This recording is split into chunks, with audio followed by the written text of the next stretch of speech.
জাতিসংঘের মানবিক সহায়তা কার্যক্রমের জন্য $2 বিলিয়ন দেবে আমেরিকা। প্রাথমিকভাবে 17টি দেশ পাবে এই সহায়তা। তালিকায় আছে বাংলাদেশের নামও। তবে সহায়তার ঘোষণা দিয়ে ট্রাম্প প্রশাসন জাতিসংঘের সংস্থাগুলোকে সতর্ক করে বলেছে, অ্যাডাপ্ট, শ্রিঙ্ক অর ডাই, অর্থাৎ মানিয়ে নিন, সংকুচিত করুন, না হলে মরে যান।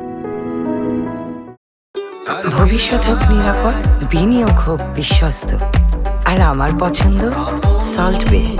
ওয়েলকাম টু সল্ট বে।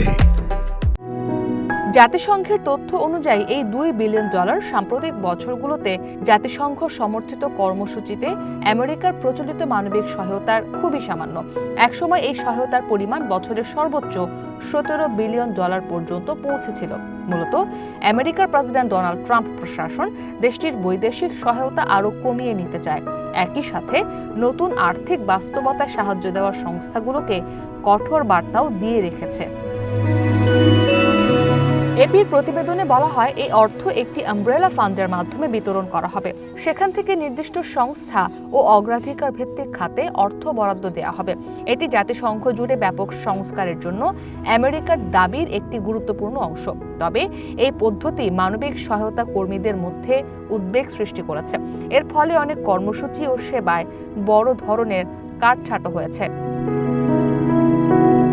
জাতিসংঘের সংস্কার প্রকল্পটির মূল লক্ষ্য হল এমন একটি তহবিল গড়ে তোলা যা নির্দিষ্ট কোনো সংকট বা সহায়তা যে দেশগুলোর প্রয়োজন সেখানে সরাসরি পাঠানো যাবে। প্রাথমিকভাবে এই তালিকায় বাংলাদেশ, কঙ্গো, হাইতি, সিরিয়া ও ইউক্রেন সহ মোট 17টি দেশের নাম রয়েছে।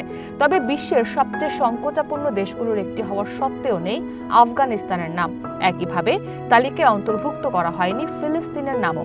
কর্মকর্তারা বলছেন, ফিলিস্তিনের জন্য সহায়তা আসবে ট্রাম্পের গাজার শান্তি পরিকল্পনা থেকে পাওয়া অর্থের মাধ্যমে, যা এখনো অসম্পূর্ণ। পশ্চিমা দেশগুলোর পাশাপাশি আমেরিকার সহায়তা কমানোর ফলে লাখ লাখ মানুষ ক্ষুধা, বাস্তুচ্যুতি ও রোগের ঝুঁকিতে পড়ছে।